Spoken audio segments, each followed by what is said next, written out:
Sian Elen Thomas ydw i. Dwi'n brifwythredwr elusen Gista a dwi'n gyndisgybl o Ysgol Uwchradd Brynrefel Llanrug. Cymraeg yn hanfodol yn fy swydd i o ddydd i ddydd.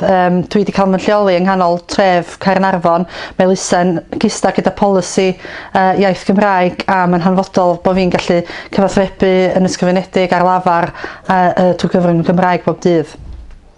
Elusen ydy Gista sy'n gweithio ar draws Gogledd Orllewin Cymru yn gweithio yn bennaf gyda pobl ifanc 40 i 50 Mae gennym ni nifer o brosiectau gwahanol gan gynnwys rhoi tai a chefnogaeth i bobl ifanc bregus a digartref, ond hefyd mae gennym ni brosiectau eraill sy'n cynorthwyo pobl ifanc yn ôl i waith ac yn rhoi cyfleon gwahanol iddyn nhw allu gwireddu breuddwydion mewn bywyd.